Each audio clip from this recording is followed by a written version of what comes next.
आज हम जो खुलासा करने जा रहे हैं वो महज एक खबर नहीं बल्कि सिस्टम के गाल पर एक करारा तमाचा है। जरा सोचिए, आम जनता दिन रात मेहनत करती है, अपना टैक्स भरती है ताकि राज्य का विकास हो सके।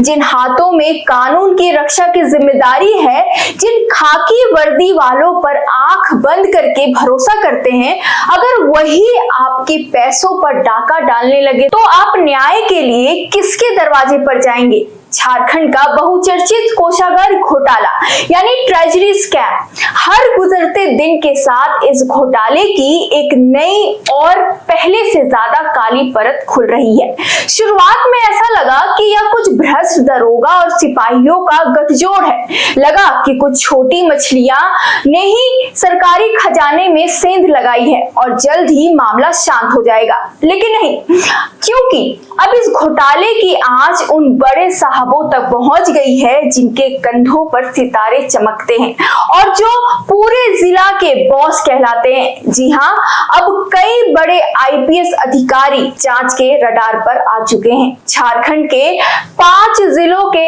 एसपी महोदय की भूमिका अब सीधे सीधे संदेह के घेरे में आ चुकी है और यकीन मानिए, आने वाले दिनों में जो कार्रवाई होने वाली है वो पुलिस महकमे में भूचाल ला देगी।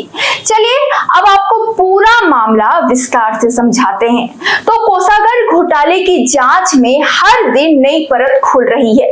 अब तक दरोगा सिपाही इस घोटाले में शामिल थे, लेकिन जांच आगे आगे बढ़ रही है जैसे जैसे उस पर कई आईपीएस अधिकारी भी रडार पर आ गए हैं।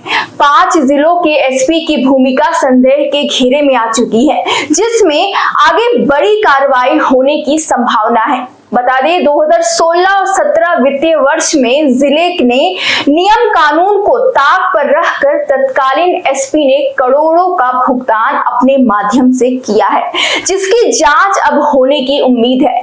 दरअसल बीते दिनों जब बोकारो ट्रेजरी से घोटाले की खबर सामने आई तो पुलिस ने जांच शुरू किया, जिसके बाद आंकड़ा 30 करोड़ के पार चला गया, जिसके बाद सरकार ने निर्णय लिया कि सभी कोषागार की जांच की जाएगी। इस आदेश के बाद जब जांच शुरू हुई तो यह सिर्फ बोकारो तक सीमित नहीं रहा, बल्कि अब संदेह जो आसपास के 14 जिलों तक घोटाले सामने आए, जहां सिपाही से लेकर आईपीएस अधिकारी तक गलत तरीके से पैसे निकालने के मामले में संदेह के घेरे में आ गए।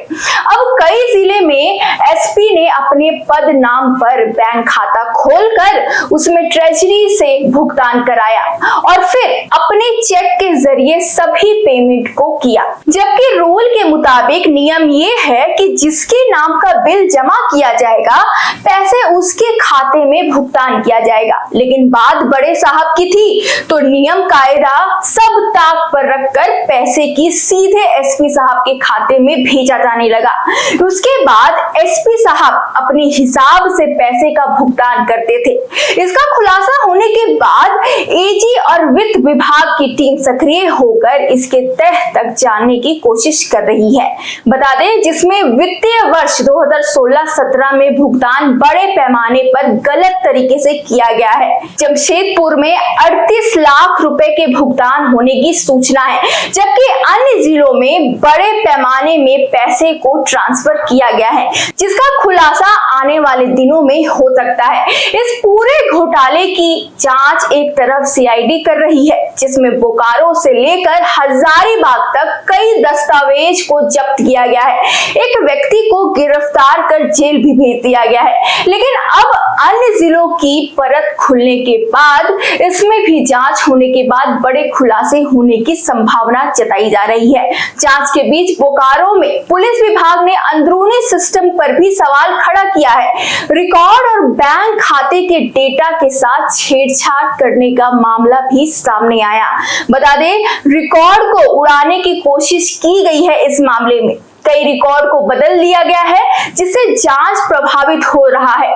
ऐसे में अब सवाल खड़ा होने लगा है कि आखिर कितने बड़े साहब तक इस घोटाले के लिंक है, जिनके इशारे पर जांच के बीच ही रिकॉर्ड को उड़ाने की कोशिश की जाने लगी है। इधर हजारीबाग में सीआईडी की टीम भी पहुंची और लोहसिंगना थाना पहुंचकर अब तक के जांच के दस्तावेज को जब्त किया है। साथ ही पुलिस अधिकारियों से अब तक की जांच की समीक्षा की है, जिससे केस को आगे बढ़ाने में मदद हो सके। सीआईडी की विशेष टीम यानी एसआईटी इस केस में बड़े खुलासे कर सकती है। धीरे धीरे जांच में और भी खुलासे होने की संभावना है और कई आईपीएस से लेकर डीएसपी रैंक के अधिकारी भी भूमिका इस केस में सामने आ सकती है।